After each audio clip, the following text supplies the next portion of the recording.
राकेश भाई, आइए शुरू करते हैं। आज की जो बात है वो मानव जाति, मानव धर्म के ऊपर है। मानव धर्म के बारे में 3 आशय समाहित हैं। विकसित चेतना में जीता हुआ मानव, देव मानव, दिव्य मानव का अध्ययन है। 3 लोगों का अध्ययन है ना? भ्रमित मानव अध्ययन की वस्तु नहीं है। ध्यान दीजिए। जो अभी हमारा मनोविज्ञान है, जो या अभी हमारी प्रचलित जो एक स्टडी है ना, स्टडी ऑफ ह्यूमन बीइंग जो है, चाहे समाज शास्त्र में भी अध्ययन है, तो किसका अध्ययन है? अध्ययन जो है वो भ्रमित मानव का अध्ययन है। मतलब ये जो अभी सैंपल है, जो भ्रमित मानव के रूप में जो सैंपल है ना, ये हम सभी जो सैंपल के रूप में उपलब्ध हैं, इनका ही अध्ययन है। यहाँ पर बाबा जी क्या कह रहे हैं? विकसित चेतना में जीता हुआ मानव, है ना? मतलब मानव के रूप में देव मानव और दिव्य मानव का अध्ययन है। अभी हम क्या करने लग जाते हैं? भ्रमित मानव का अध्ययन करने लग जाते हैं। चेतना के संदर्भ में 4 भाग में अध्ययन है ना? तो चेतना के स्तर पर यदि देखेंगे तो कहाँ है? जीव चेतना, मानव चेतना, देव चेतना और दिव्य चेतना। ठीक, तो जीव चेतना के रूप में अगर हम देखते हैं तो 4 विषय 5 संवेदनाओं में, है ना, प्रिय हित लाभ की दृष्टि की जो सीमा है उसमें जीता हुआ मानव मिलता है। इसी प्रकार आगे मानव चेतना, देव चेतना और दिव्य चेतना। इस तरीके से बाबा जी ने पुस्तकों में भी इस तरीके से लिखा है। आगे कह रहे हैं, जीव चेतना विधि से संपूर्ण अपराध मानव करता हुआ देखने को मिला। उसका गवाही शिक्षा में लाभोन्माद, भोगोन्माद, कामोन्माद का होना है। हर देश काल में हर अभिभावक अपने संतान को सुशील देखना चाहता है। उक्त प्रकार के तीनों उन्माद का शिक्षा देते हुए सुशील रहना कितना संभव है? हर अभिभावक सोच सकते हैं, है ना? अभ्युदय की कामना में जो तत्पर हैं, उसके लिए जो कार्यक्रम दे पा रहे हैं, उन्हें अभ्युदय कहा गया है ना? याद है आपको? श्रीमती सुनीता पाठक जी ने एक बात बोली थी कि अभी हम माता पिता बने हैं, अभिभावक बनना अभी हमारा शेष है। विकसित चेतना के प्रमाण में यही आचरण में पाया जाता है कि समाधान, समृद्धि, अभय, सह अस्तित्व ही सहज प्रमाण है। सह अस्तित्व में अनुभव का यह प्रमाण है ना? देखिए, बहुत खूबसूरत बातें चल रही हैं यहाँ पर। सह अस्तित्व अर्थात अस्तित्व जो भी है, अध्ययन गम में हो चुकी है। ऐसे सह अस्तित्व में अनुभव मूलक विधि से सोचा गया विचारों का प्रमाण, नियम नियंत्रण का संतुलन, न्याय धर्म सत्य रूप में व्यवहार प्रमाणित होता है। अभी हमें पता नहीं चलता कि कब हम आदर्शवादी एक विचार में स्लिप हो जाते हैं। हमें लगने लगता है कि एक व्यक्ति में हमें समृद्धि का प्रमाण मिल जाएगा, जबकि व्यक्ति में क्या होता है? अधिक से अधिक समझ हो सकती है ना? और समझ भी सह अस्तित्व में ही व्यवहार के रूप में प्रमाणित होती है। मैं कितनी भी समझदार हो जाऊं, यदि मेरे पास सामने कोई व्यक्ति नहीं है तो कोई मूल्य प्रमाणित हो नहीं सकते, कोई व्यवहार हो ही नहीं सकता, है ना? तो बिना एक जो साथ के कोई व्यवहार नहीं है, ये बात को ध्यान देना पड़ेगा। बहुत जरूरत है इन सूक्ष्म दर्शन जो कहाँ सूक्ष्मता से बात कर रहा है उस जगह पर ध्यान देने की। अन्यथा की स्थिति में हम एक आदर्शवादी विचार में फंस जाते हैं, है ना? और फंस जाते हैं तो फिर फंस जाते हैं, है ना? चलिए, तो अभी हमें लगता है कि एक अकेले ही कोई व्यक्ति जो है वो समृद्धि का, अकेले ही हम अभय हो जाएंगे, ये भी एक बहुत बड़ी समस्या है। समृद्धि वाली तो खैर लोगों में है ही बात कि अकेले कोई व्यक्ति समृद्ध हो जाएगा। और दूसरी बात ये भी लोगों को लगता है ना कि हाउ टू हैव फियरलेसनेस। इस ग्रुप में तो एक खैर इस प्रकार के प्रश्न नहीं उठते हैं, लेकिन जो अन्य अन्य विधियों से कोई कोई प्रकार के प्रयास करते हैं, या साइकोलॉजी में आप देखेंगे ना तो बहुत सारे फियरलेसनेस के टेक्निक वगैरह बताए जाते हैं कि how to be fearless just by yourself. तो मैं बहुत बारी, है ना, मुझे बताना पड़ता है लोगों को, भाई देखिए, अकेले में अभय को प्राप्त करने का कोई कार्यक्रम नहीं है ना? लोग परेशान रहते हैं, कहते हैं हमको अपने बच्चों को लेकर के डर लगता है, हमको इस बात का डर लगता है कहीं कोई हमारे ऊपर कोई अटैक ना कर दे, कहीं कहीं कुछ ना कुछ बताते रहते हैं। तो ये भी बहुत सोचने का मुद्दा है। कि क्या हम अकेले में अभय को प्रमाणित कर देंगे, है ना? और सह-अस्तित्व की तो बात छोड़िए, है ना? प्रकृति के साथ आप सारा दिन, है ना, सुबह से लेके शाम तक कोई ना कोई वस्तु का, कोई ना कोई इन चीज़ों का उपयोग या उपभोग जो भी आप कर रहे हैं ना, वो स्थितियों में सह-अस्तित्व को प्रमाणित करना बनता नहीं है। व्यवस्था के बगैर अभय भी है। मतलब दीदी क्वेश्चन के स्वरूप में पूछा आपने? नहीं है। हाँ, हाँ, यस, यस। व्यवस्था के बगैर अभय नहीं है, बिल्कुल सटीक, है ना? और मानसिकता से संपन्न होना परम आवश्यक बात है। चलिए, सह-अस्तित्व अर्थात अस्तित्व जो भी है, अनुभव अध्ययन गम्य हो चुकी है। ऐसे सह-अस्तित्व में अनुभव मूलक विधि से सोचा गया। विचारों का प्रमाण नियम नियंत्रण संतुलन न्याय धर्म सत्य रूप में व्यवहार में प्रमाणित होता है। अनुभव मूलक विचार शैली सम्मत व्यवहार में स्वधन स्वनारी स्वपुरुष दयापूर्ण कार्य व्यवहार के रूप में प्रमाणित होता है। इसे जी के प्रमाणित करके देखा है, जिसका प्रयोजन अखंड समाज सार्वभौम व्यवस्था है। इसके लिए ऊपर कहे गए आचरण विधि से वर्तमान में विश्वास होना होता है। फलस्वरूप अखंड समाज होता है। अखंड समाज ही 10 सोपानीय विधि से परिवार सभा मूलक व्यवस्था होता है। यही सार्वभौम व्यवस्था है।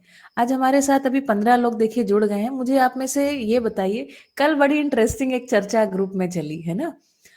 मुझे आप में से ये बताएं, कितने लोगों को ऐसा लगता है कि उन्हें 10 सोपानीय परिवार मूलक स्वराज्य व्यवस्था स्पष्ट नहीं है। देखिए, जब ये ग्रुप शुरू हुआ था ना, तो ये बिल्कुल बेसिक ज़ीरो से शुरू करने के लिए सोचा था। लेकिन फिर इसमें एक ऑटोमैटिक विधि से ऐसे बहुत सारे लोग जुड़ गए जिन्होंने दर्शन का पठन वगैरह किया हुआ है। आप में से कितने लोग ऐसे हैं जिनको 10 सोपानीय परिवार मूलक स्वराज्य व्यवस्था स्पष्ट समझ में आ गई है? ओके। और कितने लोग ऐसे हैं, मतलब क्या मैं ये मानूं बाकी लोगों को ये बात स्पष्ट नहीं है? बताइए भाई। 10 सोपानी मुझे तो नहीं आई। ठीक है, ठीक है, ओके। तो मैं ठीक समझ में आ गया। ठीक, धन्यवाद। देखिए, सभा में बैठे हैं और यदि मैं एक बात और छोटी सी आपको कहूं, जो हमारा ग्रुप है ना, जो हम कार्यक्रम कर रहे हैं, इसको थोड़ा सा इस प्रयोजन को समझिए कि हम यहाँ बैठे हैं एक जनवाद के लिए, है ना, संवाद के लिए। जन संवाद नाम रखा है, जीवन विद्या जन संवाद ग्रुप का। उसके पीछे है कि एक, हाँ, उसके पीछे प्रयोजन है कि हम संवाद करने को जान पाए। जानते हैं, ये भी एक बहुत आदर्शवादी मान्यता है कि हम चुपचाप किसी बात को सुनते जाएं। और ये भी एक आदर्शवादी मान्यता है कि हम बिना रेफरेंस के एक विवाद को प्रस्तुत कर दें, है ना, संवाद की जगह पे ना पहुंचे। ठीक, तो हम किस क्षण, है ना, जो संवाद की बात है, जैसे आपके सामने एक बहुत सुंदर बात और आपको बताती हूँ। कल बड़ा मजा आया। क्लियर करना है एक बार जरूर। ठीक है, क्लियर करेंगे। कल रात में मैं और मम्मी बैठे, मैंने कहा मम्मी भाई, यहाँ तो काफी सारी अस्पष्टताएं हैं, है ना। तो ये हुआ, हम लोगों ने ऐसा सोचा है कि हम लोग एक विशेष प्रोग्राम बनाएं और इसमें 10 सोपानीय परिवार मूलक स्वराज्य व्यवस्था किस प्रकार अभी जीने के विकल्प को बताता है। अन्यथा की स्थिति में ऐसी बातें हो जाना बड़ी स्वाभाविक घटना है ना। एक बहुत सुंदर लाइन है मानव व्यवहार दर्शन में कि आवेश के मूल में हठ, हठ के मूल में भ्रम और भ्रम के मूल में मूलतः अहंकार है। और अहंकार क्या है? बुद्धि की आत्मा से जो सिग्नल है उसको ग्रहण, संकेत ग्रहण क्षमता, है ना, या बुद्धि की आत्मा से जो विमुखता है, वही ये स्थिति है। उसी पन्ने में आगे बाबा जी कहते हैं कि ये मूलतः किस लिए होता है? क्योंकि शरीर मूलक ही अभी हम जी रहे हैं। है ना। तो और एक और बात है ना, बाबा जी ये भी बोलते थे, 2-3 शब्द बोलते थे। एक तो कहते थे, एक वीडियो है इस पर, है ना, कि जिज्ञासा, है ना बेटा, जो प्रश्न, जैसे बाबा जी से कोई कहता था बाबा जी एक प्रश्न है, एक बार बाबा जी ने कहा, उसमें वीडियो में ही है, प्रश्न है कि जिज्ञासा है ना, क्या कर रहे हो, प्रश्न कर रहे हो या जिज्ञासा जिज्ञासा मतलब जानने की, समझने की इच्छा है। अर्थात जब एक संवाद हो रहा है, तो जब आपको एक उत्तर मिला है ना, इसको पचाइए। ये दर्शन को पचाना कोई आसान बात नहीं है, क्योंकि ये एकदम 180 डिग्री शिफ्ट है, दूसरे छोर में ले जाके आपको खड़ा कर देता है ना? और दूसरी बात है ना, जैसे हम मतलब हमको बहुत सारी स्पष्टताएँ नहीं होती, क्लिष्टताएँ हो जाती हैं उसके स्थान पर, है ना? तो उनको भी पहचानिए कि मुझे ये वाली बात पकड़ में नहीं आ रही है। तब आप एक सटीक प्रश्न पूछ पाएँगे और तब आपकी गति होगी। वरना जानते हैं क्या होगा? आपको सारी बातें अच्छी लगेंगी। देखिए, एक तो वो कैटेगरी है जो आवेश आदि में चले गए, वो उनकी कैटेगरी को छोड़ दीजिए। ये यहाँ मैं बात कर रही हूँ, जो एक सही जिज्ञासु लोग हैं। देवेंद्र भैया, आप कुछ कहना चाहते हैं इसलिए हैंड रेज़ किया है या पहले से हैंड रेज़ है? नहीं बहन जी, वो आपने पूछा था ना अध्ययन किया है, वो बताया था मैंने किया। अच्छा, अच्छा, अच्छा, हाँ, अच्छा। तो उसको उसको लोअर कर लीजिए भैया, आप उसी वाले हैंड पे वापस क्लिक करेंगे तो वो अपने आप लोअर हो जाएगा हैंड। हाँ, है ना? तो एक सार्थक जन संवाद, इसको ले आना बहुत महत्वपूर्ण मुद्दा है। मैं आपको व्यवहारात्मक जनवाद के कुछ पन्नों में से पढ़ के बताऊँगी, है ना? और दूसरी बात, एक चीज़, व्यवहारात्मक जनवाद के जो किताब के आखिरी पन्ने पे बाबा जी लिखते हैं, लक्ष्य के अर्थ में, है ना, मूल्यों के निर्वाह पूर्वक किया गया जो कार्यकलाप है, वही संवाद है, वही जनवाद है ना? यदि लक्ष्य भूल गया कि जाना कहाँ था, है ना? तो फिर आप गाड़ी ले रहे हैं कि ये एरोप्लेन से जा रहे हैं, ये सब कोई महत्वपूर्ण बात नहीं है। हम लक्ष्य भूल जाते हैं, मूल्यों का निर्वाह भी भूल जाते हैं, उपयोगिता, पूरकता को समझ नहीं पाते। कल एक बड़ा इंटरेस्टिंग माहौल बना। मैंने कहा, देखिए, एक व्यक्ति जो है उसमें सहअस्तित्ववादी भाषा बोल रहा है। दूसरा व्यक्ति जो है ना, यदि आप इस स्तर पर हैं दर्शन की समझ के, तो आप बहुत आसानी से इस बात को देख सकते हैं। दूसरा व्यक्ति लचर हो जाता है, जैसे कि किसी ने कहा सम्मान होना और किसी ने कह दिया सम्मान अपमान करना, है ना? तो बड़ी सतर्कता की बात है। दर्शन में स्पष्ट कहा गया है, जो विश्वास है, सम्मान है, ये क्रिया नहीं है ना? तो यदि आप सम्मान नहीं कर पा रहे, अपमान भी आप नहीं कर पा रहे, पहली बात। दूसरी बात, सम्मान का अर्थ क्या है? किसी व्यक्ति में आप प्रतिभा को देख लेना, है ना? और मूल्य निर्वाह का अर्थ क्या है? तो उपयोगी और पूरकता विधि से, है ना? जो आपसे आगे है उसके लिए आप उपयोगी हो जाइए, जो आपसे पीछे है उसके लिए आप पूरक हो जाइए। आपको संकेत भैया के साथ वाली शायद क्लास याद होगी, और वो बड़े सरल शब्दों में बाबा जी ने जब बाबा जी से कन्वर्सेशन हुआ और वो बताते हैं कि आर्थिक विपन्नता समानता का आधार नहीं हो सकती, यदि आपको ये लाइन याद हो।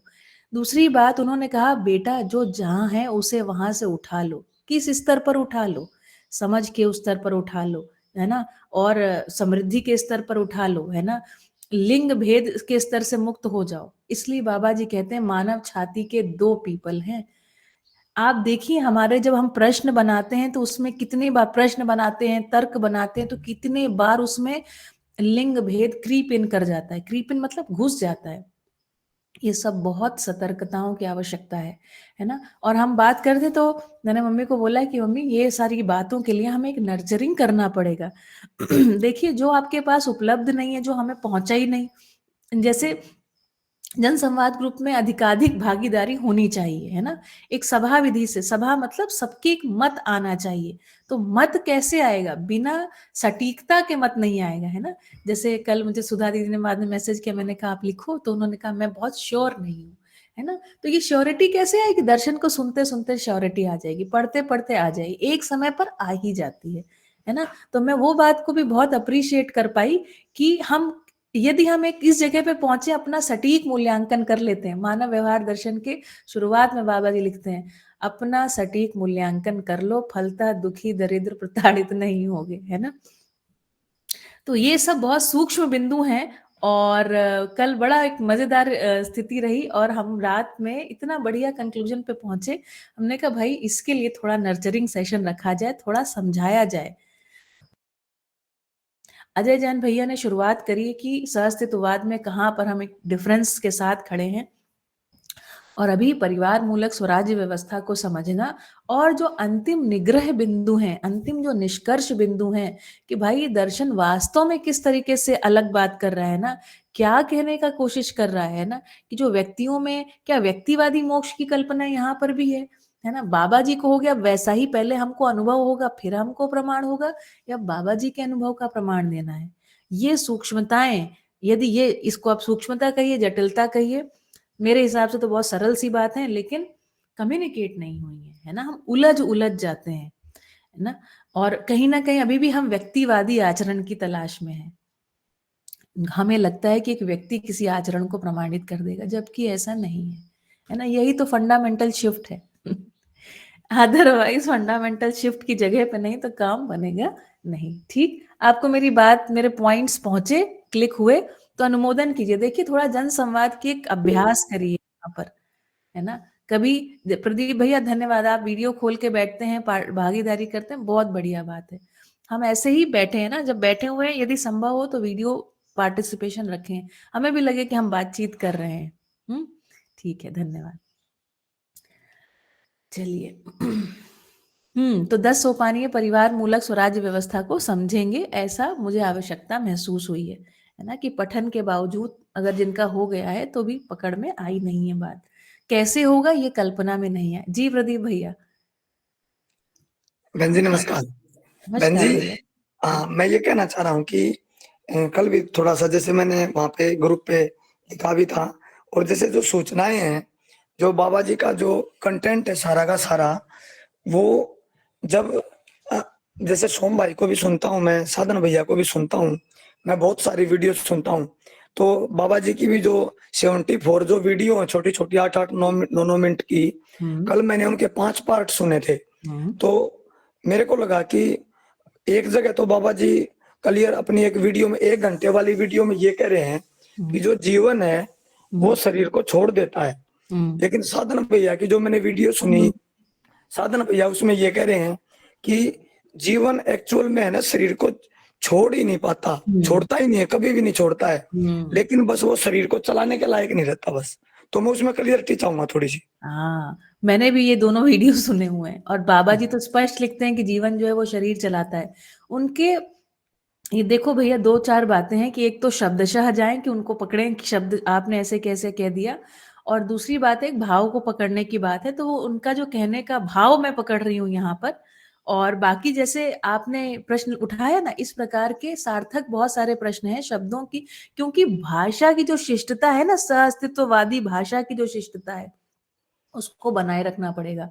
और अभी हमारे बहुत ही कम प्रबोधक हैं जो सह-अस्तित्ववादी भाषा में बात व्यक्त हो पाते हैं, है ना? बाबा जी की भाषा में और प्रबोधकों की भाषा में ज़मीन-आसमान का अंतर है। अंतर है बहन जी, बहुत अंतर है। है ना? तो भैया क्या होता है कि बाबा जी कुछ कह रहे हैं और बाबा जी ने जो कहा है उसके लिए परिभाषा संहिता उठानी पड़ती है। और जो प्रबोधक कह रहे हैं वो लगता है कि हाँ, इसलिए हमको कंटेंट बहुत इंटरेस्टिंग लगता है। तो जो हुँ। साधन भैया कह रहे हैं, मैं उनके भाव को यदि पकड़ूँ तो ऐसा कह रहे हैं कि नैसर्गिक विधि से होता है। है ना? मेरे को मेरे अधिकार बहन जी मेरे को उनका भी बहुत अच्छा लगता है, मैं बहुत वीडियो सुनता हूँ उनकी। मैं मैं बिल्कुल जुड़ जाता हूँ साधन भैया के साथ। हाँ, ऐसा तो ही है। और बहन जी जो वीडियो की आपने बात बोली कि जो भाई हैं, जैसे देवेंद्र भाई है, जब 3 महीने का हमने हापुड़ में अध्ययन किया, हम फिज़िकली वहाँ पे एक-दूसरे के साथ थे, तो यहाँ पे तकनीक इतनी अच्छी मिली हुई है, हमारे को हुँ, विज्ञान ने दे रखी है, तो हुँ। उसका प्रयोग करना चाहिए, वीडियो लगभग ऑन ही करनी चाहिए सभी को, तो अच्छा लगता है थोड़ा-सा। धन्यवाद। ऐसे ही लोग चाहिए हमें हमारी टीम में, है ना? हम एक सभा हैं यहाँ, टीम शब्द सभा के लिए ठीक नहीं है, पर तो भैया वो जो मुझे लगता है उनके भाव के रूप में ये बात है। बाकी शब्दों की जो एक सह-अस्तित्ववादी भाषा बोलना, सह-अस्तित्ववादी भाषा सुनना, इसकी योग्यता हमें चाहिए। बिना इस योग्यता के हम कहीं नहीं पहुँचेंगे। इसलिए बाबा जी कहते हैं भाषा को बदला ना जाए।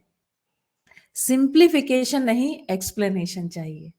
है ना? हमको क्लैरिटी चाहिए, हमको रेफरेंसेस के साथ जोड़ना पड़ेगा। वाद, दर्शन, शास्त्र इनको पढ़ने का एक संयम होता है, एक एक तरीका होता है। उस तरीका को हम छोड़ देते हैं और हमको लगता है इसी कई लोग को लगता है इसी चेतना में, है ना? इसी तरीके से जीते हुए। बहुत सारे लोग आप देखिए ना इसी जगह खड़े हुए कि इसी व्यवस्था में जीते हुए प्रमाणित कर देंगे। व्यक्तिगत समृद्धि आदि की बात थोड़ी हो रही भैया। है ना? व्यक्तिगत मूल्यों के निर्वाह की बात थोड़ी हो रही। तो सह-अस्तित्ववादी ये क्या शिफ्ट है? एक-एक बात को पकड़ना पड़ेगा। और मैं इसमें इतना ही कह सकती हूँ कि मैं ये सब चीज़ों से एकदम अभिभूत हो जाती हूँ और मुझे लगता है मेरे को तो कंटेंट दे रहे हैं आप, है ना? मैंने एक छोटा-सा वीडियो डाल दिया तो कई लोगों को एकदम से मिर्ची लग जाती है, कई लोगों को एकदम से ट्रिगर हो जाता है। "ओए! ये क्या हो गया ना? ऐसे कैसे कर सकते हैं?" देखिए, मुझे थोड़ा जान जाइए, ठीक है? हमने जनवाद ग्रुप को आमंत्रित किया, हम ये काम करेंगे, ठीक है? यदि आप हमें नहीं जान पा रहे हैं, तो आप हमारे काम को एप्रिशिएट नहीं कर पाएँगे। मैं आपके सामने ऐसी बातें रखूँगी कि आप ट्रिगर होंगे। और ये ट्रिगर में देखना क्या है कि अरे! ये मेरे में क्यों ट्रिगर हो रहा है? मैं इसमें कहाँ अटका हूँ? तो देखिए कहीं आप नर-नारी समानता में, असमानता में कहीं तो नहीं अटके हैं। कहीं गरीबी जैसे बिलियनेयर फिलैंथ्रोपी अभी मैंने वीडियो रखा है, अभी आमंत्रित नहीं किया जनसंवाद। अगले वीक में मैं उसको एक-एक करके क्योंकि जिनको हमने नाम सोचे थे, वो अभी अवेलेबल नहीं है।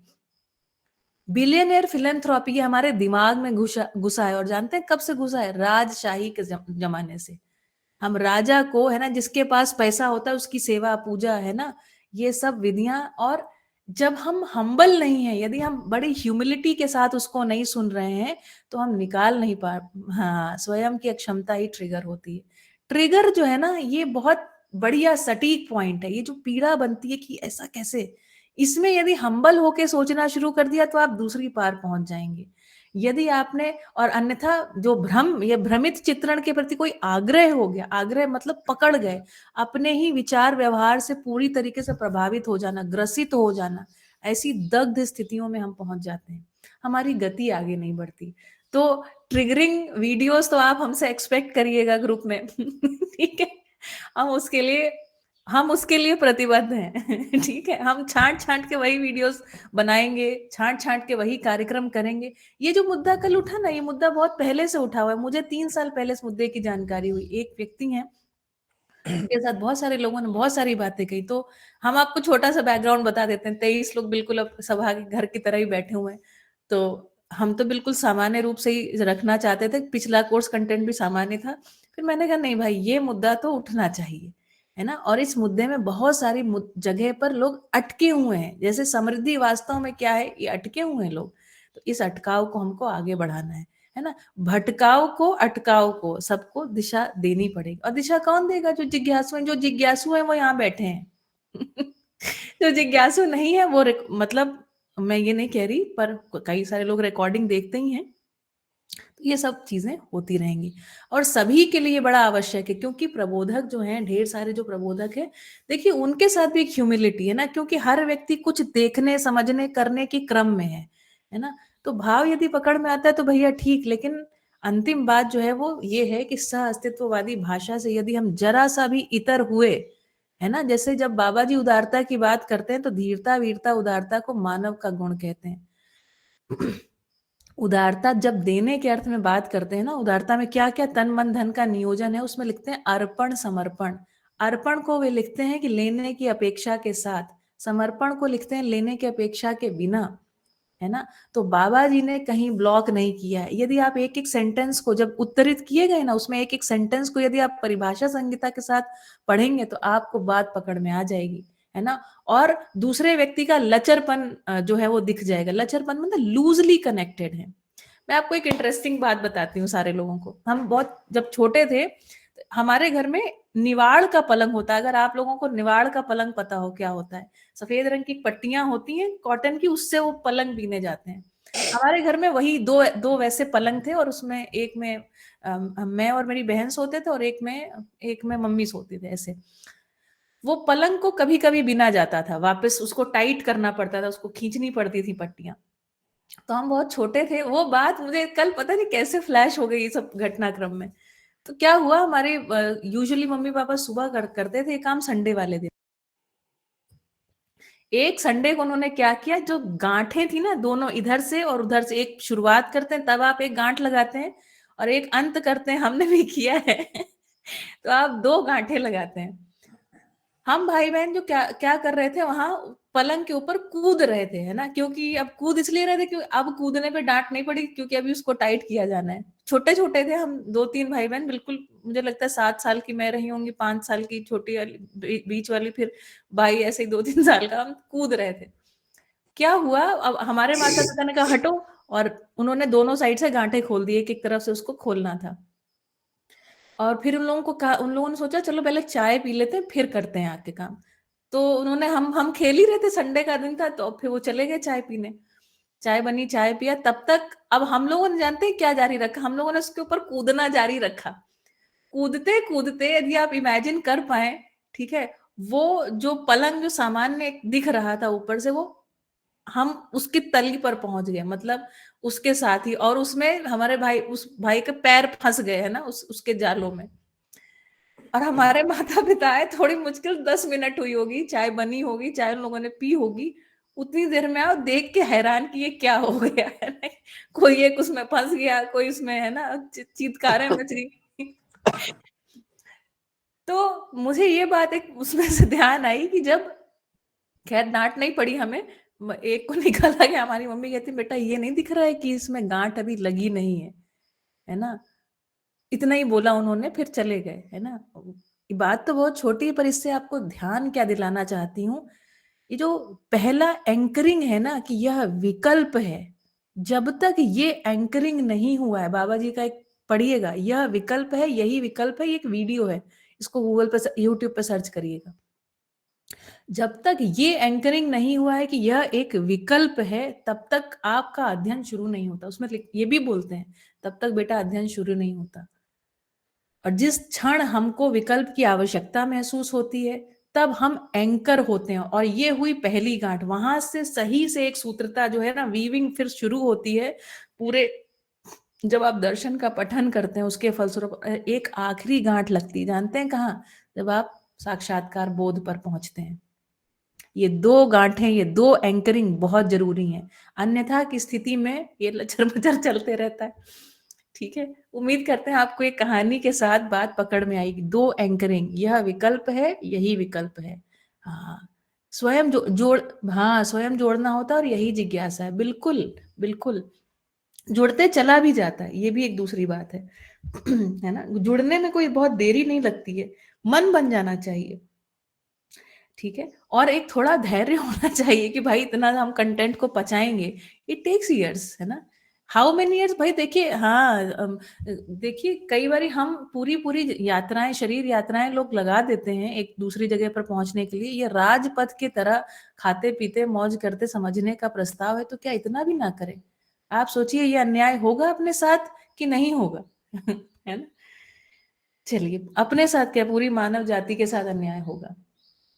तो मुद्दे की बात कि हम लोग 10 सोपानी है परिवार मूलक स्वराज्य व्यवस्था, इस आने वाले संडे को नहीं, उसके आने वाले संडे से हम कार्यक्रम की शुरुआत करेंगे, और हम वरिष्ठ प्रबोधकों को बुला करके पूरी चर्चा को सुनेंगे, है ना, क्योंकि this nurturing is much needed, much weighted, है ना। चलो,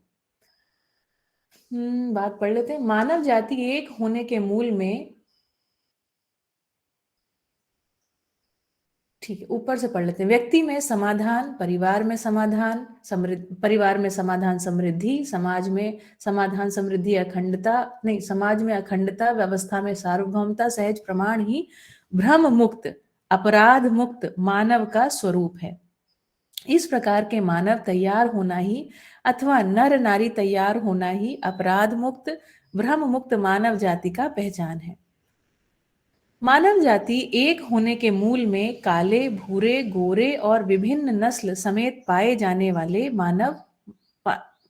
वाले मानव जात में खून के प्रजातियों का समानता के आधार पर, शरीर रचना में समाहित हड्डियों के आधार पर, है ना, जैसे शरीर में कुल कितनी हड्डियां होती हैं, चाहे काला व्यक्ति हो, चाहे गोरा हो, चाहे भूरा हो, चाहे पीला हो, चाहे नारंगी हो, सबके वही है ना, A positive, B positive, A B positive, यही सब नेगेटिव, ये कुछ कुल मिला के निश्चित जो है वो खून के टाइप्स होते हैं, है ना, ब्लड टाइप्स होते हैं। इसी प्रकार हड्डियों में भी समानता है ना, अंग और अवयवों के आधार पर एक होना, इन सबका संयुक्त रूप में नाखून, दांत के बनावट तीखे होना, खून के प्रजातियां निश्चित होना, और आंतों में मांसाहारी जात के जीवों का आंते छोटा होना, शाकाहारी जीवों के आंते लंबी होना, इन्हीं आधारों पर मानव जाति एक होना अध्ययन गम्य हो चुकी है। मानव सुखधर्मी है, समाधान ही मानव धर्म है, समाधान समझदारी से होता है। समाधान से ही मानव सुख का अनुभव करता है, यही मानव धर्म है। यह अध्ययन गम्य हो चुकी है। छत्तीसगढ़ स्कूल शिक्षा विभाग इसे अध्ययन कर रहा है। इस प्रकार शरीर रचना के आधार पर मानव जाति एक है एवं समाधान के आधार पर मानव धर्म एक है। इसी के आधार पर मानव जाति एक, धर्म एक होने का प्रतिपादन 23 अप्रैल 2012 को होगा। अच्छा, मानव जाति एक, धर्म एक होने के आधार पर अखंड समाज सार्वभौम व्यवस्था के अर्थ में मानव मंदिर का स्थापना ग्राम करौली, कानपुर, उत्तर प्रदेश में हुआ है। ये बाबा जी 2012 की बात कर रहे हैं। अब की स्थिति मुझे पता नहीं है, हालांकि मैं कानपुर से ही हूं, पर मुझे पता नहीं वहां की ये क्या स्थिति है। बढ़िया, चलिए तो चला जाए आगे। जीवन विद्या एक परिचय पुस्तक का पठन कर रहे थे हम लोग और हम पहुंचे थे कृतज्ञता जो है मूल्यों का जो निर्वाह है ना, उसके अर्थ में ही है, लोगों के बीच में ही है ना। फिर हमने आपके सामने प्रश्न खड़ा किया था, क्या प्रकृति के साथ कृतज्ञता हो सकती है? उपयोगिता पूरकता की एक स्पष्ट पहचान बहुत आवश्यक है। यदि शब्द का संयम नहीं रहा तो ये भाषा छूट छूट जाएगी और छूट जाएगी, फिर हम उसी क्षण हम हठी हो जाएंगे, है ना कि नहीं जी हम तो कृतज्ञता व्यक्त करेंगे। भैया बिल्कुल करिए, है ना। उसके लिए शब्द दिया, कृतज्ञता एक मूल्य है। मूल्य निर्वाह के अर्थ में जो दो पक्ष है ना, उपयोगिता पूरकता, तो जो कम विकसित है वो अधिक विकसित के लिए उपयोगी, और अधिक विकसित हाँ, और जो अधिक विकसित है वो कम विकसित के लिए पूरक। इस विधि से देखने जाएंगे तो पूर्णता में जीना बनने लगेगा, है ना। शब्द जाल में उलझ मत जाइएगा। एक एक शब्द जो है विश्लेषण के अर्थ में है। हर एक किताब को आप पढ़िए। मानव व्यवहार दर्शन के शुरुआत में जाएंगे तो बाबा जी कई सारी लाइन लिखते हैं और फिर कहते हैं अब मैं इस चीज को, इसका विश्लेषण करता हूँ। मतलब बाबा जी का जो अनुभव है वो अनुभव मतलब बुद्धि में, चित्त में, और उसके बाद उसको वृत्ति के स्तर पर ले करके बाबा जी आ रहे हैं ना, स्टेप बाय स्टेप, है ना। लाइक ट्रांसफॉर्मर होता है ना, वृत्ति के स्तर पर जब आया, उसको न्याय धर्म सत्य के उस पे खांचे पे रख करके बाबा जी ने सारी बातें लिखी हैं, है ना। इसलिए शब्द है विश्लेषण। इस बात को स्पष्ट जानिए, है ना। यदि हम ये नहीं समझ पा रहे हैं कि इसमें सारी किताबों में हो क्या रहा है, पेज नंबर और लाइन, भैया किताब तो नहीं है, शुरुआत के ही पन्ने में है ना। अब मैं इसका विश्लेषण करता हूं, ऐसा आप देखिए, आपको आसानी से मिल जाएगा। जो पहला ही वो है ना, पहला ही पेज है, पहला ही चैप्टर का आपको मिलेगा।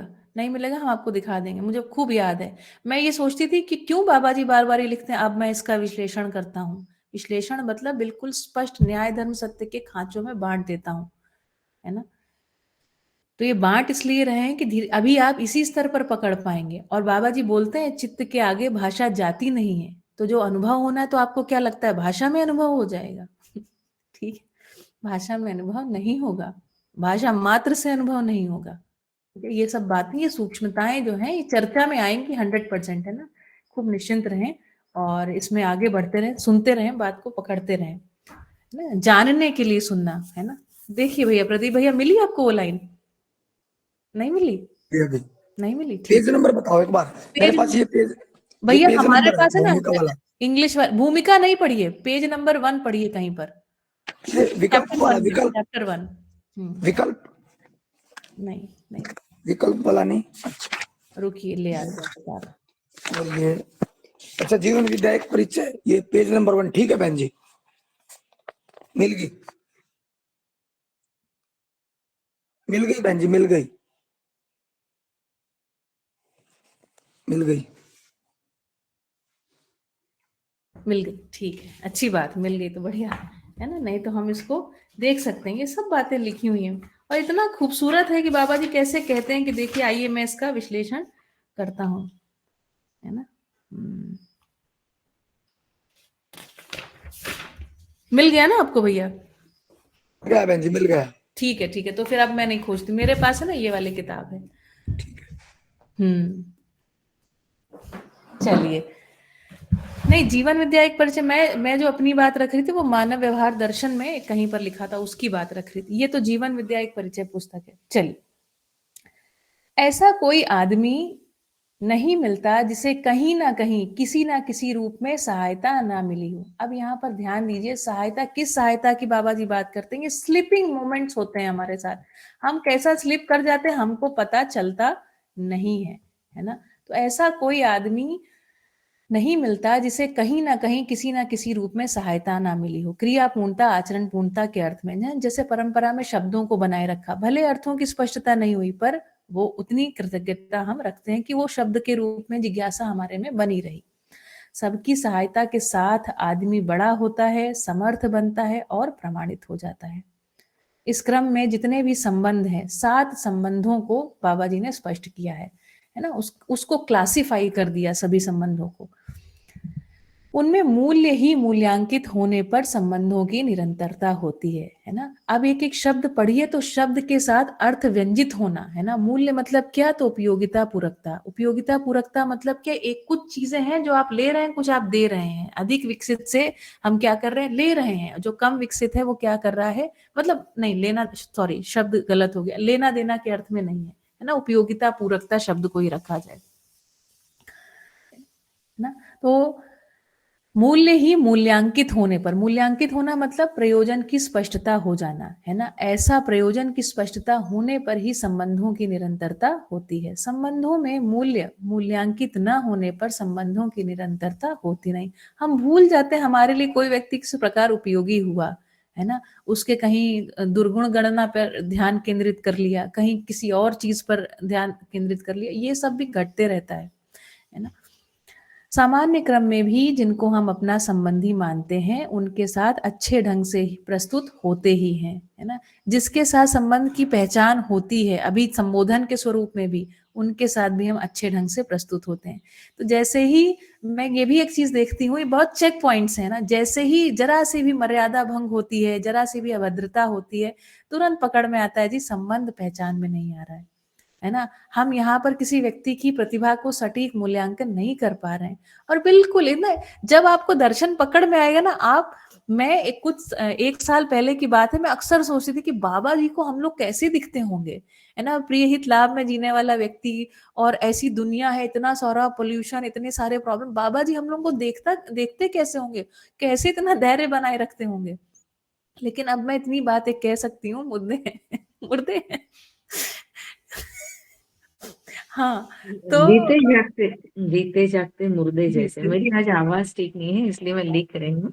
दीदी, अच्छा, जीते, आवाज़ मैंने भी पूछा था दीदी को, सुनीता दीदी को एक बार, हुँ, कि हम लोग कैसे दिखते होंगे बाबा जी, क्योंकि कभी हुँ, कभी हम भी नहीं मूल्यांकन ऐसे कर देते हैं कि भाई किसी का एकदम अक्षम व्यक्ति है, कुछ लेवल पे जी रहा हुँ, है, तो उसके ऊपर दया भी आती है, और साथ साथ ऐसा कि क्यों समझ नहीं रहा, क्यों ऐसी, मतलब मानसिक गरीबी है, तो वो भी स्पष्ट होती है, तो हमें उसके ऊपर दया आती है ना। सही बात तो है। मुझे वही तो खुद बाबा जी को भी, हाँ, इतने उच्च लेवल पे बैठा हुआ व्यक्ति, जिसका संपूर्ण है, जो जिसके साथ वो कनेक्टेड है, और वो सभी के ऊपर कितना दया रखे हुए होंगे, कितना उपकार किए, क्योंकि उसको पता है, मतलब जो आर पार देख सकता है, तो हुँ, आपके अंदर जो विचार चला वो भी उसको स्पष्ट होता है। सही होता है। तो और मुझे दीदी निमिषा जी, यही, दर्शन को जब हम पठन करते हैं, हमको एक सामान्य समझ, दर्शन की सामान्य समझ के साथ भी ऐसा होने लग जाता है। बिल्कुल यस यस, स्पष्टता वही दिखने वही लगती है। बोल रही, वही और तो बोलते हैं कि हमें ऐसा पता, छोटी छोटी बातों में ध्यान हमारा जा रहा है, हाँ, कोई आदमी व्यक्त होता है भाषा भाव भंगिमा से, तब पता चलता है, उसकी कृपणता पता चलती है। इसी तरह ऐसा नहीं बोलना चाहिए क्योंकि अभी इतनी योग्यता भी नहीं है, लेकिन इतनी छोटी बात हमें समझ में आती है, तो हुँ, बाबा जी को तो क्या क्या लगता होगा। वो मैंने एक बार सुनीता दीदी को भी पूछा था हुँ। कि उनको तो क्या कभी ऐसा बोला था कि आप लोग ऐसे हो।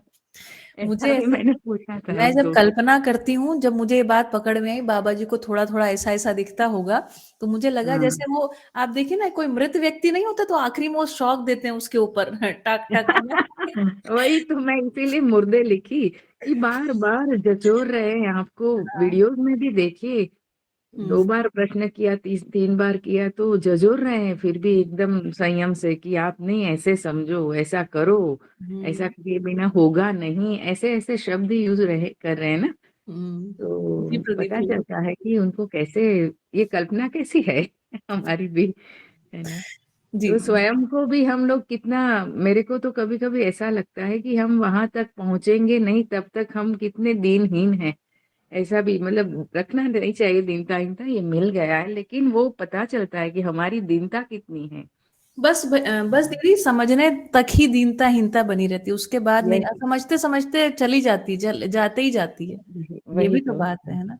जी हाँ। जी, वो अपने में भी हम समृद्ध समझ में होने लगे, वो अपने आप में देख रहे हैं, आपसे अपना ही स्वयं का मूल्यांकन करे कि 5-6 साल पहले की स्थिति, जैसे जैसे शिफ्ट आता है आदर्शवाद में से शिफ्ट आता है, हमारा क्या हुआ है कि ज्यादा आदर्शवादी विचार, बार बार दीदी भी यही बताती रहती कि हुँ, आदर्शवाद के तराजू पे इसको तोलो ही मत। कभी हुँ। कभी कोई ध्यान वाली बात ले आते हैं, कभी देवी देवता वाली बात, या कभी कभी समाज की स्थितियों की बात, इसके ऊपर भी नहीं क्या कृपा की बात करते हैं कि जी, जी। भगवान कृपा करे, ऐसा हो जाता है। तब भी ये ध्यानाकर्षण हुआ, तभी हमारा आदर्शवादी विचार से थोड़ा सा अभी शिफ्ट हुआ है, ऐसा हुँ, लगता है। बिल्कुल। तभी भी हम समृद्धि पा रहे हैं, ऐसा लग रहा है, दिनहीन नहीं।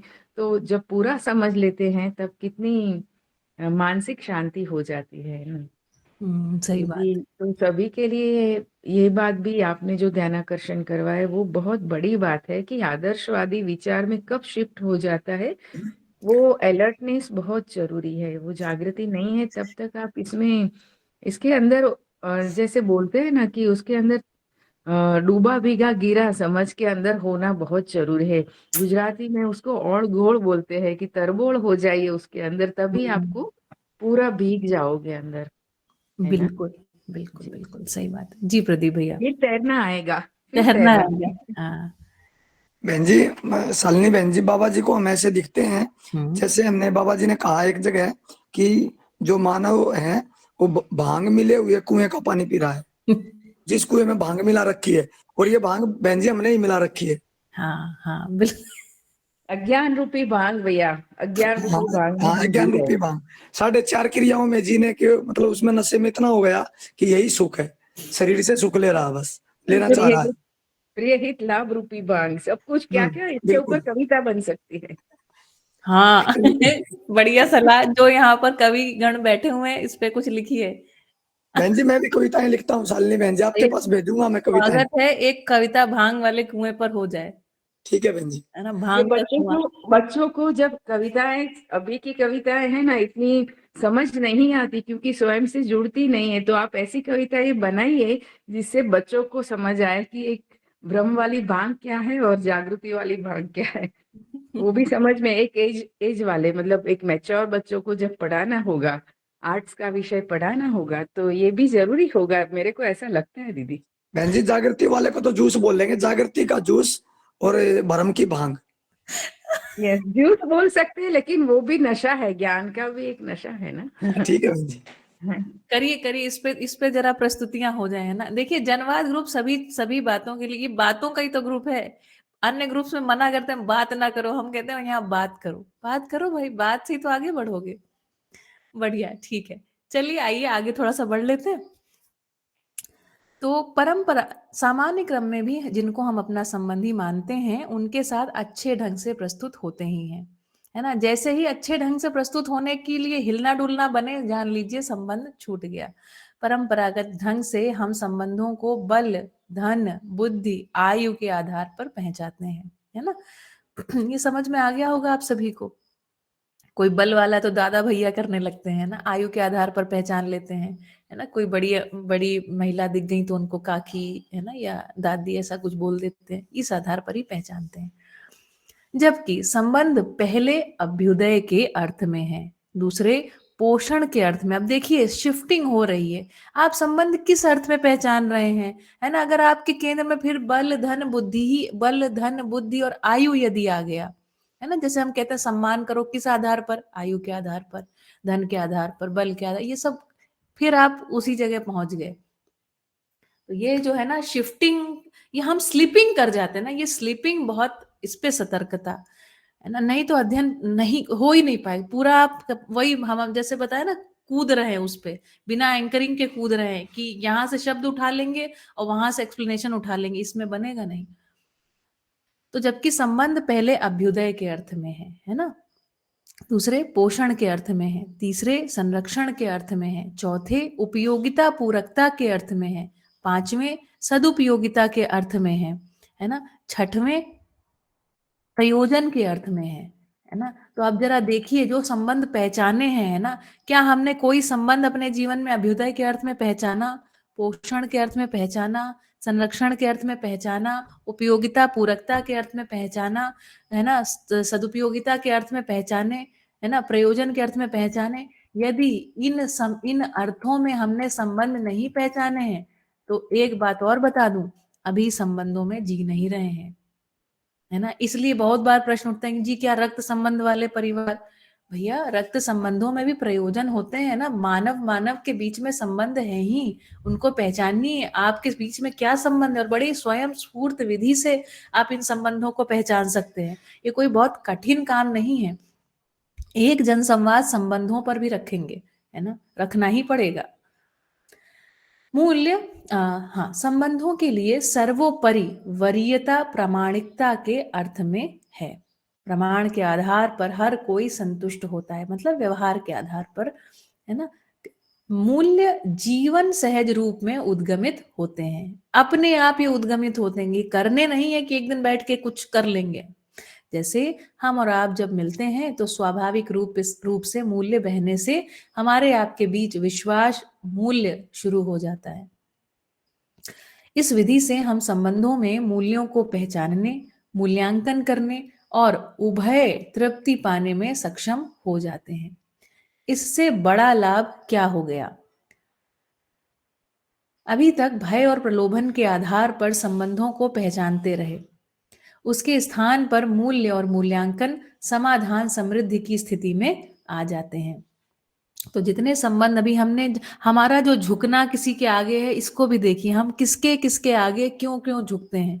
करीब 3-4 साल पहले की बात है, एक एक जगह पर मैं थोड़ा अटक गई थी एक संबंध में, और मैं बहुत दबा हुआ सा महसूस कर रही थी। मुझे ऐसा लग रहा था ना किसी बात का दबाव है, और कोई व्यक्ति ठीक नहीं कर रहा था, वो व्यक्ति मेरे साथ, और मुझे लग रहा था मतलब I was kind of taking it, है ना। तो जनक ने मुझे एक बड़ा अच्छा प्रश्न पूछा। मैं जनक ड्राइव करते, और मैंने जनक के सामने बात रखी कि ना मेरा दिमाग वहां पर अटका हुआ है, मैं बात सुन नहीं पा रही हूँ जो आप कर रहे हैं। तो जनक ने बात को खोला और मुझे पूछा कि ये बताओ कि ये संबंध किस लिए तुमने शुरुआत किया था, इसके मूल में तुम्हारी चाहत क्या थी। और जब हम इस मूल चाहत पे गए ना, उस संबंध को शुरुआत करने की, है ना, कोई एक व्यक्ति थे, बड़े किसी अच्छे पद पर थे। पद मतलब वो लालच तो नहीं था, लेकिन एक एक वहां पर ये बात पे मैं अटकी हुई थी कि कोई व्यक्ति बहुत बड़ा विद्वान होगा, है ना, और उसकी विद्वता से हमको लाभ हो जाएगा। इस जगह पर मैं अटकी हुई थी, और मुझे वो मोमेंट आज भी याद है। जनक ने मुझे पूछा कि बताओ इसके मूल में किस जगह से संबंध शुरू हुआ था, और हमने कहा कि मुझे कहीं ना कहीं ये लालच था कि ये बहुत ज्ञानी व्यक्ति, अच्छा वो थे कि नहीं थे ये हम मूल्यांकन नहीं कर रहे, लेकिन हमने एक इमेजिनेशन बना लिया था कि ऐसा होगा और उससे हमको बहुत लाभ होगा। फिर जब वो कन्वर्सेशन, संवाद शुरू हुए, तो वो बहुत ही निम्न स्तर के संवाद शुरू हुए, है ना, और उसमें भी बहुत सारी बातें हमें सटीक ना लगे, हमें हमें घबराहट होने लगे, हमें अच्छा न लगे, है ना। तब जाके समझ में आया कि अरे ये तो हम गलत अर्थ में संबंध को पहचान लिए, है ना। फिर उसके साथ जो सटीक करना था हमने किया, है ना। एक समय के बाद हमने ये भी कहा कि भाई अब हमको संवाद जो है वो ज्ञान के अर्थ में चाहिए, और ये हमारी अपेक्षा है, ठीक है। और उससे वो ठीक हो गया मामला, ये भी बात है। हाँ, कई बारी हम गलत सलत चीजें पहचान, और हम बोलते कुछ हैं, है ना, पर हम चाहते कुछ हैं। संबंधों के लिए सर्वोपरि वरीयता प्रामाणिकता के अर्थ में है ना, ध्यान दिया जाए। अभी तक भय और प्रलोभन के आधार पर संबंधों को पहचानते रहे, उसके स्थान पर मूल्य और मूल्यांकन, समाधान, समृद्धि की स्थिति में आ जाते हैं। जब हमने ये बात रखी कि हमको जो संवाद है ना वो समाधान के अर्थ में चाहिए, ऐसी मेरी अपेक्षा है इस संबंध में, है ना, तब हम एक सटीक स्थिति में पहुंच गए। ये मजेदार बात है ना। भय और प्रलोभन कोई मूल्य ही नहीं है, तो मूल्यांकित क्या होगा, है ना। इसलिए जब भी इस प्रकार भय और प्रलोभनवश किसी संबंध में हम पहुंच जाते हैं और वहां वो व्यक्ति का मूल्यांकन करने लग जाते हैं, गड़बड़ होने लग जाएगी। भय के साथ प्रलोभन, प्रलोभन के साथ भय, थोड़ी देर के लिए चुप होने वाली बात है ना? थोड़ी देर के लिए भले आदमी चुप हो जाए, रोग तो वहीं का वहीं रहता है। न्यायालयों में भी न्याय की बात पूरी हुई नहीं, क्योंकि भय और प्रलोभन न्याय का आधार हो ही नहीं सकता, है ना? जैसे कोई भी आप देखिए ना, कोई भी मुकदमे होते हैं तो उसमें देखिए, है ना, किसी को क्या कॉम्पेंसेशन वगैरह दे देते हैं, है ना? या दंड के आधार पर किसी को धमकाते हैं, ये सब चलते रहता है। शताब्दियों से भय और प्रलोभन के आधार पर ही एक दूसरे को राजी करते रहे हैं, पर अभी तक कोई व्यवस्था दे ही नहीं पाए। हम इस बात पर सहमत हो पाते हैं कि भय और प्रलोभन कोई मूल्य नहीं है, न ही संबंधों में मूल्यांकित हो पाते। एक गजब की बुक है, मेरी एक अपनी जर्नी रही साइकोलॉजी को एक्सप्लोर करने की, है ना, ह्यूमन साइकोलॉजी को एक्सप्लोर करने की, तो उस चक्कर में हमने बहुत सारी किताबें पढ़ी। एक किताब है, यदि आप में से किसी ने पढ़ी हो, it is called the 5 love languages. और जब आप उस किताब को पढ़ते हैं तो कहते हैं अलग अलग तरीके से, है ना, लोगों की एक भाषा होती है जिसमें वो प्रेम को समझते हैं। उसमें एक भाषा ये भी है, गिफ्ट की भाषा, है ना? तो वो बहुत इंटरेस्टिंग है साइकोलॉजी को पढ़ना, कि साइकोलॉजिस्ट कैसे कैसे अटक जाते हैं। 5 अलग अलग भाषाएं हैं कि किसी के लिए आप कोई काम कर दीजिए, है ना, एक ये लव लैंग्वेज है। एक और लव लैंग्वेज इसमें कहते हैं कि आप किसी को वस्तु दीजिए, है ना, जितना आप उसको वस्तु देंगे, इसलिए कोई रूठ जाए तो मनाने के लिए वस्तु वस्तु दे दीजिए उसको, है ना? तो संबंधों को, है ना, प्रेम की भाषा के ऊपर एक किताब लिखने की आवश्यकता है। उस किताब को पढ़ने के बाद हमने सोचा कि मतलब और ये वो it's a very popular book, very very popular book. Every counsellor prescribes that book, है ना? जो कपल काउंसलिंग होती है तो वहां पर हम ये इसको प्रिस्क्राइब करते हैं। नॉट अ गुड बुक है ना? पढ़िएगा द 5 लव लैंग्वेजेस, आप इसका समरी पढ़ लीजिएगा, आपको इंटरेस्टिंग लगेगा। अम, जब आप मूल्य समझते हैं तो इंटरेस्टिंग लगेगा, नहीं तो आपको लगेगा यार बात तो सही कह रहे हैं ये वाले, है ना? हाँ, comparative book should be written, must be written. Yes दीदी, बिल्कुल, है ना? मानव अभी तक मूल्यों के पास गया ही नहीं। मूल्यों के पास गया होता तो मूल्य अभिव्यक्त होता, मूल्य प्रमाणित होता, मूल्यांकित होता और स्वाभाविक रूप में न्याय होता, है ना? उपयोगिता पूरकता को पहचानना बहुत आवश्यक काम है। न्यायालयों में फैसला होता है, न्याय नहीं, है ना? लक्ष्य के अर्थ में मूल्यों के साथ बढ़ेंगे आगे तो गति होगी, है ना, नहीं तो गति नहीं होगी। इन फैसलों से एक पक्ष भयवश, एक पक्ष प्रलोभनवश सहमत होता है। उभय तृप्ति इसमें कभी हुआ नहीं, हो ही नहीं सकता है। न्याय को पाने में हम सर्वथा असमर्थ रहे हैं, है ना? ये एक बात कई सारे लोगों को चुभती है ना? जैसे बाबा जी बहुत सारी बातें कहते हैं ना, तो लोगों को बहुत खराब लगता है कि अरे हम अभी तक यहाँ नहीं पहुंचे, ऐसा कैसे हो गया, है ना? लेकिन भाई देखिए, खंगालिए, थोड़ा टटोलिए, है ना, और एक विनम्रता बनाए रखिए कि जी हम सही जगह पर पहुंचना चाहते हैं तो पहुंच जाएंगे, है ना? न्याय को पाने में हम सर्वथा असमर्थ रहे हैं, इसके बावजूद भी विकास का दावा करते हैं। विकास का क्या अर्थ होता है, आप ही सोच लीजिए। भय और प्रलोभन से हर मानव छूटना चाहता है, ये नियति सहज है। इससे मानव का भी कल्याण है, नैसर्गिकता का भी कल्याण है। नैसर्गिकता मतलब जो इतर 3 अवस्थाएं हैं, प्राणावस्था, पदार्थावस्था, जीवावस्था। इस तरह प्रयोजन के आधार पर संबंध है। प्रयोजन समाधान, समृद्धि, अभय, सह अस्तित्व है। प्रयोजन क्या है? क्रिया पूर्णता और आचरण पूर्णता ही प्रयोजन है।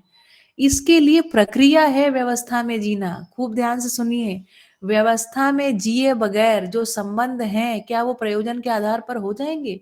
एक ऐसी व्यवस्था चाहिए जो प्रयोजन के आधार पर है। इसी व्यवस्था में जीते हुए आपको क्या लगता है कि प्रयोजन पूर्वक संबंध निर्वाह होने लग जाएगा? आसान नहीं होगा, कठिन होगा। जहां से शुरू होगा वहां से ही व्यवस्था की चाहत मानव में दिखेगी और व्यवस्थित होने के लिए भागीदारी शुरू हो जाएगी।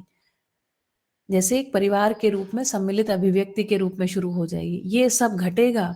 व्यवस्था में जीने का मतलब है कि पांचों आयाम में भागीदारी करना, है ना? 5 आयाम है: शिक्षा संस्कार, न्याय सुरक्षा, स्वास्थ्य संयम, उत्पादन कार्य, विनिमय कोष, है ना? तो व्यवस्था में भागीदारी कर रहे हैं मतलब पांचों आयामों में भागीदारी हो रही है, और ये पांचों आयाम हर एक सोपान, हर एक सीढ़ी पर, है ना, एज इट इज है, हर एक सोपान में ये काम होते हैं। जब आपको 10 सोपानीय परिवार मूलक स्वराज्य व्यवस्था समझाएंगे, एक एक चीज को पढ़ेंगे, और पता है बहुत आसान है इसको समझना, ये कठिन नहीं है, जस्ट दैट कि आप इसके थ्रू नहीं हुए, थ्रू एंड थ्रू होना पड़ता है। इस विधि से हम परिवार में, व्यवस्था में जीने से, पांचों आयामों में भागीदारी करने से समग्र व्यवस्था में भागीदार होते हैं। इस तरह से मानव के लिए निरंतर उमंग, खुशहाली, अटूट साहस बन जाता है। न्याय के बाद आता है धर्म।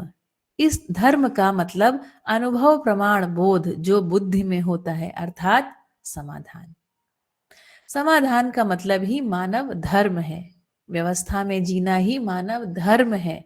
यही अभ्युदय है। सर्वतोमुखी समाधान संपन्नता के बाद क्या करोगे? जियोगे, है ना। तो व्यवस्था में जीना ही मानव धर्म है, यही अभ्युदय है। अव्यवस्था में मानव जीता है तो समस्या से ग्रसित हो जाता है। व्यवस्था में जब जीता है, समाधानित रहता है। ये शिफ्ट को पकड़िए, है ना।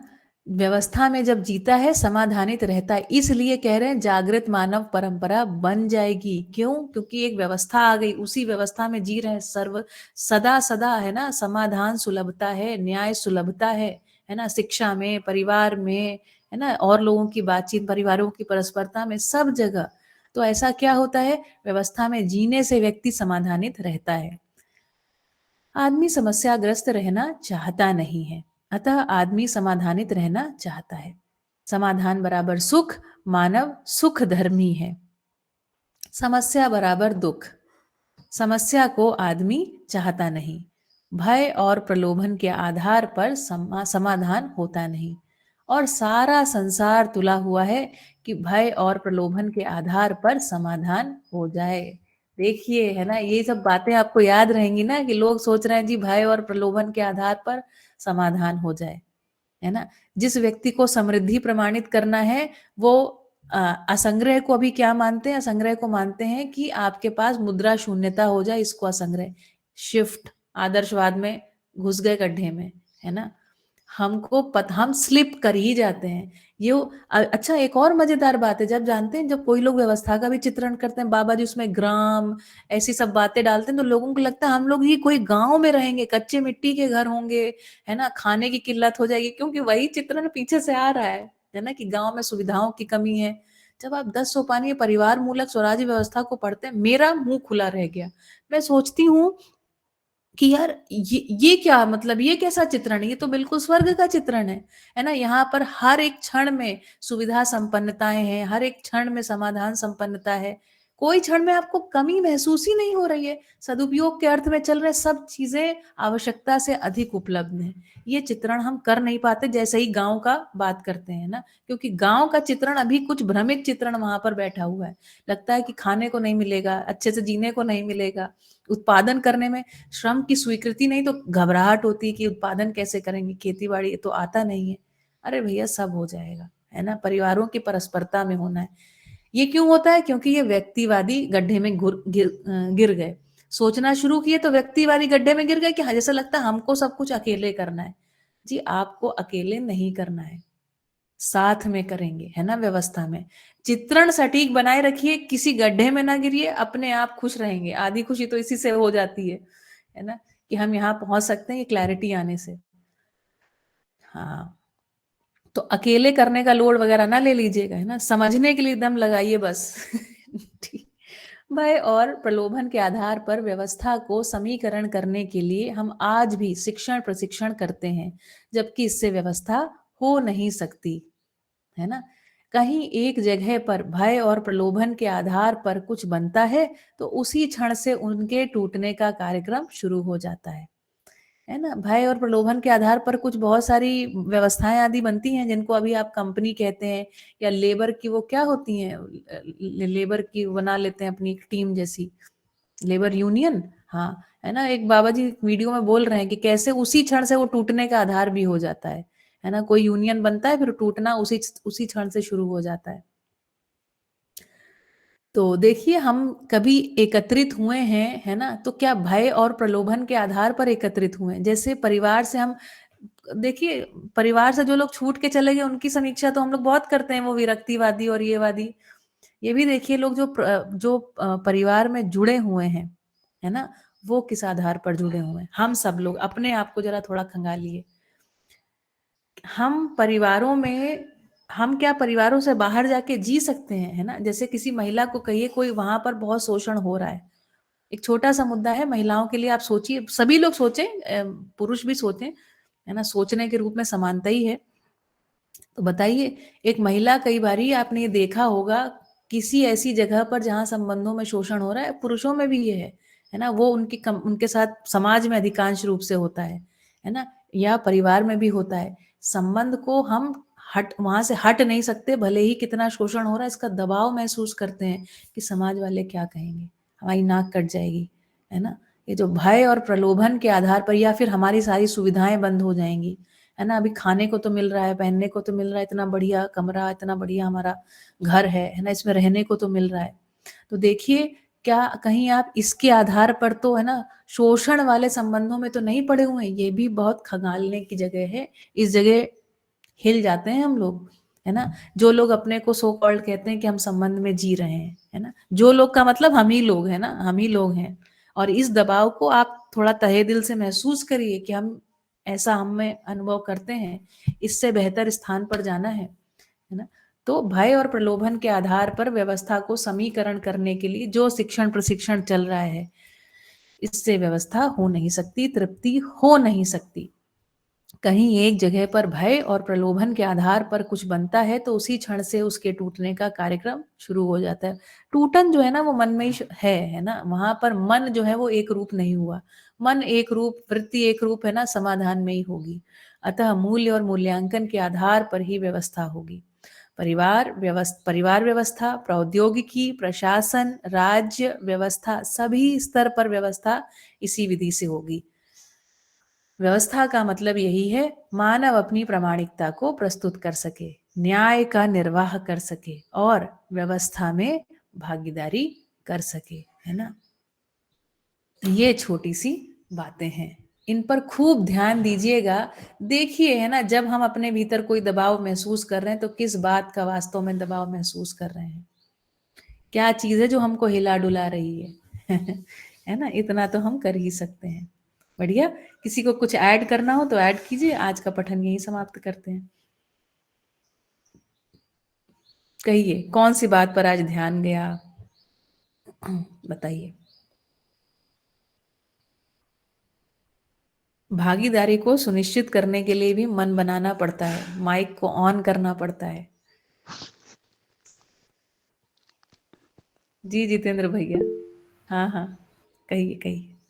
जी दीदी जी नमस्ते, सभी को नमस्ते। जी। मेरा ध्यान अभी संबंध वाले उसी पर गया कि जो अभी तक परंपरा से मैं भी घरों में ये आज अनुभव हुआ कि हम अभी तक आयु, बल और पद और धन के आधार पर ही संबंधों को पहचान पाए थे, और माता पिता का सम्मान हो, भाइयों का हो, तो वो हमारे यहाँ भी उम्र के आधार पर ही चलता है, और पैर छूना और ये आदर करना, और उसी को हम संबंध निर्वाह समझते हैं। और इवन माता पिता को भी ये पता, मतलब वैसे परंपरा से तो करते हैं कि उनका दायित्व है कि बच्चों का पालन पोषण करना है, तो पोषण अर्थ में वो तो कर रहे हैं, लेकिन बच्चे नहीं समझ पा रहे हैं कि ये हमारा वो अभी इतनी क्लैरिटी हुई कि ये इनकी रिस्पॉन्सिबिलिटी तो ये कर रहे हैं और हमारी क्या है, इस पक्ष से अभी गायब है नए बच्चे जो हैं। तो इस तरह से अभी ये पता चला कि जो संबंध है वो हमारी उपयोगिता पूरकता के लिए है, अभ्युदय के लिए है, व्यवस्था के लिए है और सदुपयोग के लिए है, एक प्रयोजन के लिए है। बिल्कुल। तो इस बात पर ध्यान गया जी। बहुत धन्यवाद। बहुत जोरदार भैया, बहुत बहुत बढ़िया। और बताएं, आप भी कहिए। देखिए थोड़ा कहने का भी अभ्यास डालिए। बताइए प्रदीप भैया। बहन जी मेरा ध्यान इस ओर गया कि ये जो लास्ट में अभी लाइन पढ़ी कि व्यवस्था का मतलब यही है मानव अपनी प्रामाणिकता को प्रस्तुत करे, तो मेरे को लगा इससे कि मानव अपनी प्रामाणिकता को जब प्रस्तुत करेगा तो इसी से प्रस्तुत करेगा कि उसमें अध्ययन के साथ समझ तो आ जाए, लेकिन प्रामाणिक वो जब होएगा जब उसमें वो चीजें आचरण रूप में हुई। भैया हाँ, व्यवस्था के रूप में ही प्रस्तुत होगा, है ना? व्यक्तिगत आचरण को भी नहीं देखना ठीक है ना? आचरण को भी अभी हम व्यक्तिगत देखने लग जाते हैं, फिर वहीं व्यक्तिवादी है। गड्ढे में संबंधों में भी तो होएगा ना। व्यवस्था में हाँ, आचरण जो है वो व्यवस्था में। देखिए मानव का आचरण निश्चित, अच्छा बताइए मानव का आचरण निश्चित है कि अनिश्चित? मानव का आचरण अभी तो अनिश्चित ही चल रहा है, क्यों अनिश्चित है? क्योंकि वो अभी व्यवस्था को समझ नहीं सका है। समझ नहीं सका है और जी नहीं रहा हाँ। है ना?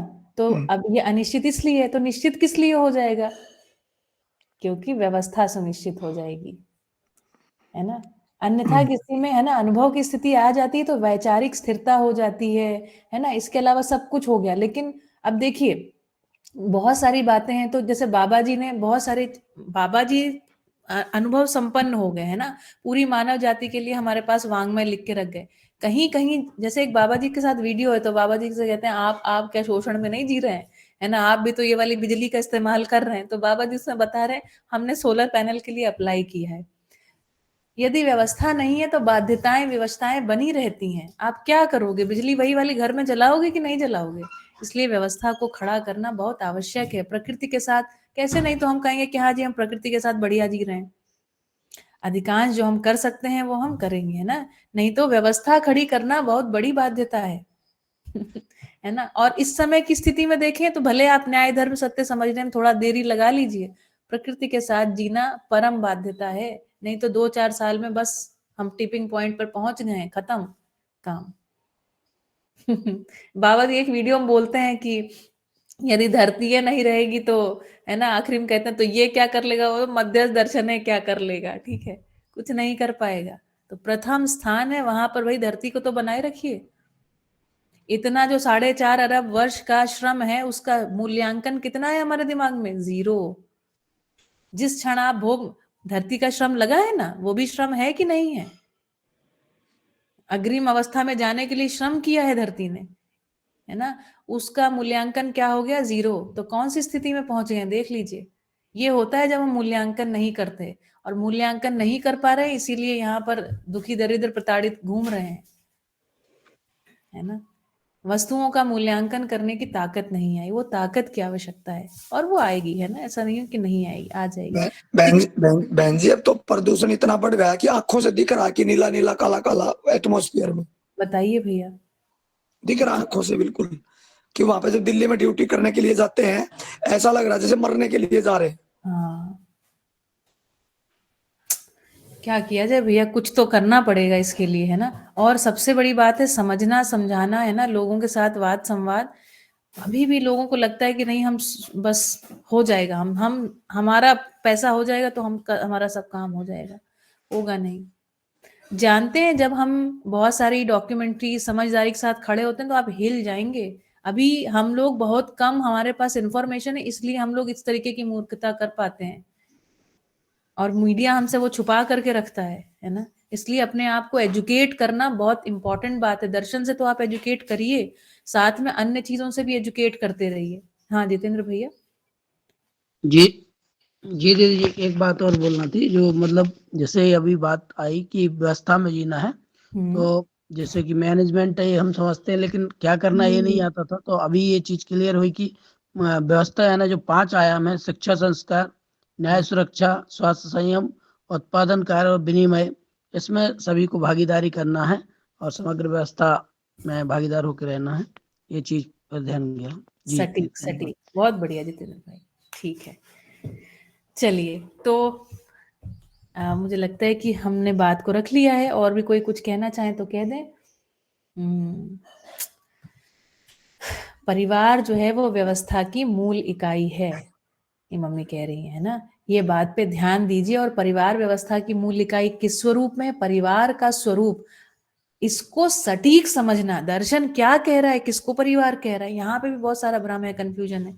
तो मम्मी जब 10 सोपानी परिवार मूलक स्वराज्य व्यवस्था समझाएंगे तो यहीं से शुरुआत किया जाएगा, है ना? कि आइए परिवार को समझ लिया जाए।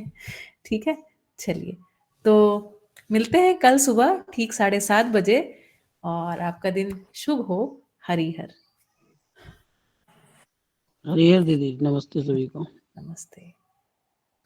ये बहन जी, मैं एक बात और रख लूं शालिनी बहन जी? जी जी, रख दीजिए। हाँ, मैं ये जैसे कल आपने 7:30 बजे आप वो करेंगे सुबह, तो हमारा तो ड्यूटी का टाइम हो जाता है, तो फिर ये हमें मिस हो जाता है, तो हम डायरेक्ट जैसे ऑनलाइन जुड़े तो फिर उसमें अच्छा लगता है। वीडियो तो सुन तो लेंगे लेकिन उतना मजा नहीं आएगा, आनंद नहीं आएगा उतना।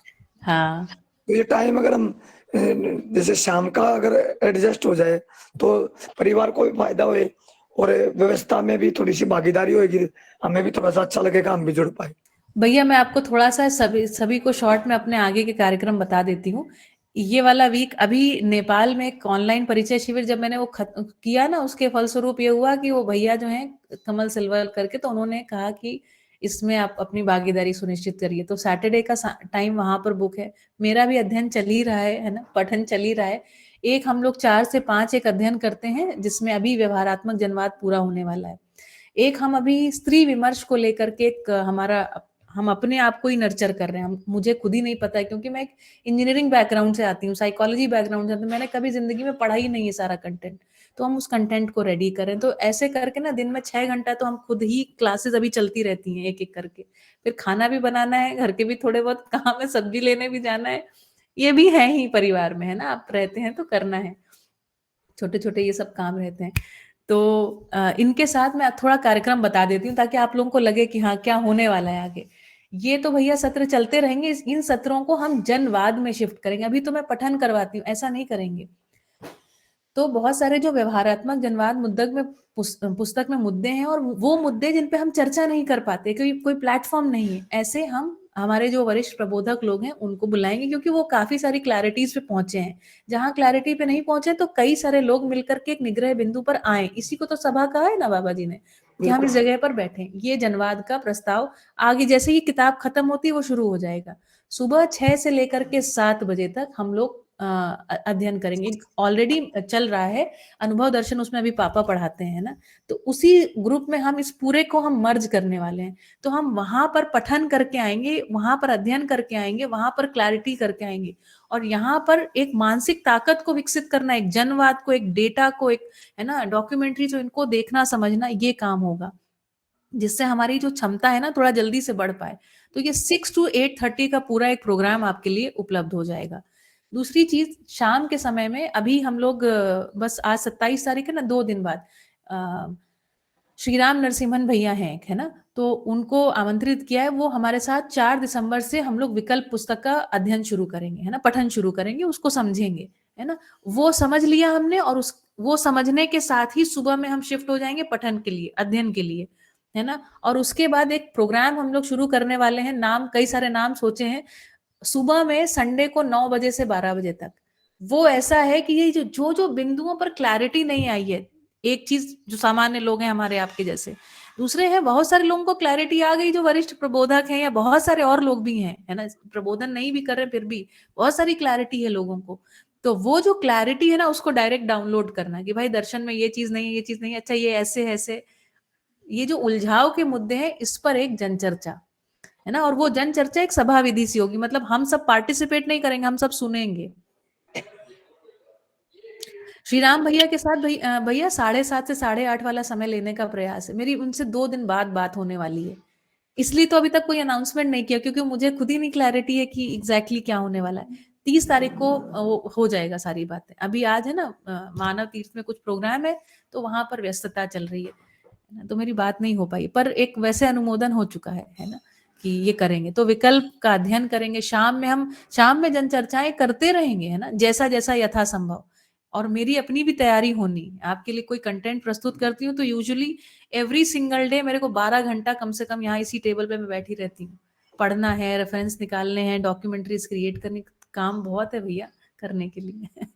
ये तो हमारे श्रीमान जी हैं, जो मैं खाना बनाती हूँ तो खाने की तैयारी जनक करते हैं, है ना। हमारे अगर हेल्पर नहीं आई तो जनक बर्तन धोते हैं, है ना। आपको मैं बता रही हूँ, ये बिना परिवार की भागीदारी, इसलिए मैं लिखती हूँ, नाम लिख दिया शालिनी जनक, वो जनक का पीछे से सपोर्ट है, और जनक के नाम के पीछे शालिनी है, क्योंकि वो सपोर्ट के बिना काम नहीं होता, अकेले नहीं हो पा रहा है। मैं जल्दी जल्दी तैयार होकर यहाँ पे बैठने आती हूँ ना, तो जनक यहाँ पर कैमरा फिट कर देते हैं, सब चीजें टक टक टक टक लगा देते हैं। हाँ, ऐसा ही, नहीं तो भैया हम नहीं कर सकते ये सारे काम। है ना, क्योंकि हमको मतलब वो यहाँ तक कि मीटिंग को ऑन कर देते हैं और वो वंदना उनकी करें गीत भी लगा देते हैं। जी ये विषय अस्तित्व है। अन्यथा भैया नहीं हो पाएगा, अन्यथा एक आदमी दूसरे की अगर टांग खींचेगा तो काम नहीं हो पाएगा। यदि वो हमको किसी रोल में फिट करेंगे कि नहीं तुम तो जी औरत हो, तुम तो ये काम करो, है ना, नहीं हो पाएगा, हम नहीं कर पाएंगे। क्योंकि हम ये सारे चीजों से मुक्त हैं तो ही कुछ कर पा रहे हैं। जनक अभी जो पूरा कोर्स डिजाइन किया, सुबह में 4 बजे तक कई बार वो काम करते रह जाते, जो टेक्निकल चीजें ढूंढना है उनको कलेक्ट करना है, बहुत बहुत जोर लगा रहे हैं ना। और हमारी ये इच्छा है कम से कम 100 लोग ऐसे तैयार हो जाएं, है ना, जो प्रबोधन के काम में जुड़े और सटीक प्रबोधन के काम में जुड़े, है ना। ये जो अभी हिलते हिलते डुलने वाली जो स्थिति है ना कि इन्होंने ये कहा, इन्होंने ये कहा अभी, और उसमें भी हम दर्शन को पकड़े हैं ना। अभी देखिए उनकी भी एक थोड़ा एक विनम्रता बनाए रखी जाए। अभी हम क्या करते हैं, दो प्रबोधकों को एक आनंद लेने का भी वो मजा आ जाता है कि इन्होंने ये कहा, आप बताइए, अब आप क्या बता सकते हैं उसमें, दर्शन में जो लिखा है उसको बता सकते हैं, ठीक है। है ना। तो ऐसी मतलब मैं चाहती हूँ कि ऐसे विनम्र, एक ऐसे सजग लोगों का ग्रुप हो जाए। बाबा जी जब आप जनवाद में पढ़ेंगे तो कहते हैं 1000 लोग यदि अनुभव संपन्न हो गए तो धरती पर अखंड समाज सार्वभौम व्यवस्था होगी, होगी, आप समझ लीजिए। 1000 इतने ही लोग चाहिए उस स्तर पर। मतलब जब अखंड समाज सार्वभौम व्यवस्था होगी उस स्थिति में भी केवल 1000 लोग, न्यूनतम 1000 लोग ही चाहिए, है ना। तो व्यवस्था को समझ लिया जाए और जिस क्षण आपको वो क्लिक होगा ना, आपको ब्रह्मानंद की अनुभूति होगी, आपको लगेगा अरे ये क्या हो गया, है ना। वो लिटरली आपको जीवन दान होता है उस क्षण में। ठीक है, ठीक है, चलिए, तो सभी का आभार, है ना। मिलते हैं कल सुबह 7:30 बजे। और बहन कुछ जी कहना है? हाँ हाँ, बहन जी, मेरी कविता पढ़ना, मैंने आपके पास कविता भेजी है अपनी एक, अरे बिल्कुल पढ़ेंगे भैया, बिल्कुल पढ़ेंगे, है ना। और वो भांग वाली भी लिखूंगा, मैं भांग वाली भी लिखूंगा आज।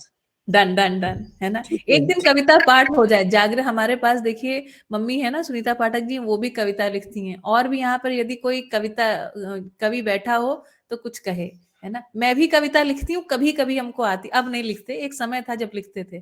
तो मेरी अभी कोई जागृत भाषा में कोई कविताएं नहीं है, ऐसे ही कविताएं होती हैं। तो एक दिन है ना काव्य सम्मेलन हो जाए। ठीक है। ठीक है, चलिए, चलिए, ओके। नमस्कार बहन। जी नमस्ते।